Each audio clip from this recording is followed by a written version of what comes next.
ఇప్పుడే చూశాను, అఖండ 2కి సినిమా రేట్లు పెంచుతున్నట్టుగా రాష్ట్ర ప్రభుత్వం ప్రకటించింది.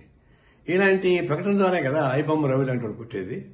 మీరు కోట్ల రూపాయలు ఖర్చు పెట్టి సినిమాలు తీసేసేవాళ్ళు ఆ డబ్బులు మొత్తం ప్రజల మీద భారం వేయాలని ప్రయత్నిస్తుంటే ఇది ఎవరికి న్యాయం?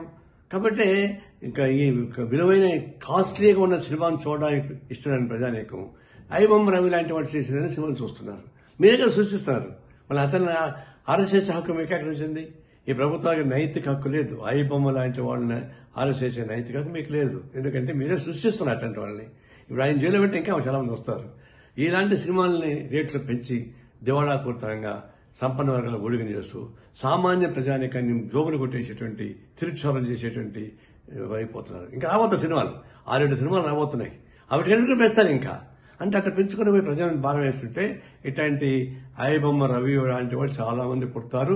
వాళ్ళు రావడం మీ చేత కాదు. ఇది స్వయంకృత అపరాధం. వ్యవస్థలో చేస్తున్నటువంటి అనేక అరాచకాల భాగంగా ఇది ప్రభుత్వం తగిన చర్యలు తీసుకోకపోతే ఇలాంటి అరాచకాలు జరుగుతూనే ఉంటాయి. తక్షణం ఈ సినిమాలు ఆ పద్ధతి ప్రజలు దూరం చేయబాకండి. ప్రజలు సినిమా థియేటర్లకి ప్రజలకు దూరం పెంచేస్తున్నారు. సినిమా థియేటర్లో 100 రోజులు 50 రోజులు ఆడుతూ ఉంటే జనం చూస్తారు. సామాన్య ప్రజలకు మీరు 3 రోజులు మొత్తం డబ్బులు వారుకున్న తర్వాత అది ఎవరు చూస్తారు? అంటే సినిమా థియేటర్లకి ప్రజానీకానికి దూరం చేస్తున్నారు. కళామతలకి ప్రజలకు దూరం చేస్తున్నారు. ఇది అత్యంత ప్రమాదకరమైన ధోరణి. ఇలాంటి విలాసవంతమైన సినిమాలు తీసి వాళ్ళు నష్టం అవుతున్న భయంతో ప్రజల మీద భారం వేస్తే ఇది ప్రజలు ఊరికే ప్రసక్తి లేదు. మేము తీవ్రంగా ఖండిస్తున్నాం.